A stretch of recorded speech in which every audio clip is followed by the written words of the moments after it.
আসসালামু আলাইকুম, সবাইকে শুভেচ্ছা জানিয়ে শুরু করছি চ্যানেল এস সংবাদ। আপনাদের সাথে আছি আমি ববি রায়। মহান বিজয় দিবস উপলক্ষে ব্র্যাডফোর্ডের বিপ কমিউনিটি পার্টনারশিপের উদ্যোগে আয়োজিত হয়েছে আলোচনা সভা ও সাংস্কৃতিক অনুষ্ঠান। বিস্তারিত থাকছে নূরে আলম রাব্বানীর রিপোর্টে।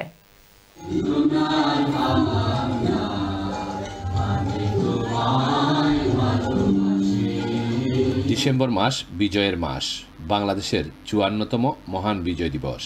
৭১ সালের মুক্তিযোদ্ধাদের ৯ মাসের ত্যাগের বিনিময়ে অর্জিত এই বিজয় বিশ্বের মানচিত্রে জায়গা করে নেয় একটি স্বাধীন সার্বভৌম রাষ্ট্র বাংলাদেশ। বাংলাদেশের এই বিজয় দিবসকে প্রবাসের মাটিতে বেড়ে ওঠা নতুন প্রজন্মের বাংলাদেশিদের কাছে তুলে ধরতে ব্র্যাডফোর্ড শহরের বিপ কমিউনিটি পার্টনারশিপ ব্র্যাডফোর্ডের স্থানীয় একটি ব্যাংকুয়েটিং হলে আয়োজন করে এক আলোচনা সভা ও সাংস্কৃতিক অনুষ্ঠান। আলী আবেদ, নাজমুল খান ও লুকমান মিয়ার যৌথ পরিচালনায় অনুষ্ঠিত হয় এই অনুষ্ঠান। বিভিন্ন শ্রেণী পেশার মানুষ তাদের বাচ্চাদের নিয়ে বিপুল উৎসাহ উদ্দীপনার মধ্য দিয়ে এই অনুষ্ঠানে যোগদান করেন। ব্রিটিশ এমপি নাজ শাহ এই অনুষ্ঠানে উপস্থিত হয়ে বাংলাদেশি কমিউনিটির ভূয়সী প্রশংসা করেন।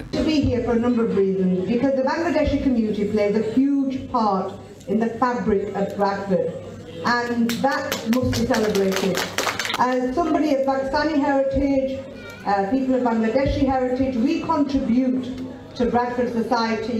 অনুষ্ঠানে উপস্থিত সকলেই সকল শহীদদের স্মরণে 1 মিনিট দাঁড়িয়ে নীরবতা পালন করেন। On behalf of BEEP, we'd like to thank everybody that has come to the event today.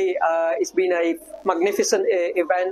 আমাদের মূল উদ্দেশ্যই হচ্ছে আমাদের আগামী প্রজন্মের কাছে আমাদের ইতিহাস এবং ঐতিহ্যকে তুলে ধরা। সুন্দর এবং প্রচুর পরিমাণে মানুষের উপস্থিতি আমার কাছে খুবই ভালো লেগেছে। আমরা দেশের জন্য যারা আত্মাহুতি দিয়েছেন তাদেরকে স্মরণ করেছি, তাদের জন্য দোয়া করছি। খুবই ভালো লাগে কারণ সবার সাথে মিলছে আজকে আমাদের একটা বিজয়ের উল্লাস। আমাদের এই দেশের জন্য আমাদের মায়া, এই মায়াটা রিফ্লেক্ট হচ্ছে আমাদের এই গেট টুগেদারে। দেশে থাকতে তো অনেক বড় করে উদযাপন করি, কিন্তু এখানে এসে এত সুন্দর স্টেজ পেয়ে যাবো কখনো চিন্তা করতে পারিনি। অনুষ্ঠানে সাংস্কৃতিক অনুষ্ঠান পরিবেশন করে আলোড়ন বেঙ্গলি কালচারাল অ্যাসোসিয়েশন। দেশাত্মবোধক গান ও নৃত্য পরিবেশন করে অনুষ্ঠানে দর্শকেরা আনন্দ উপভোগ করেন। Nure Alam Rabbani, channel S news, Bradford.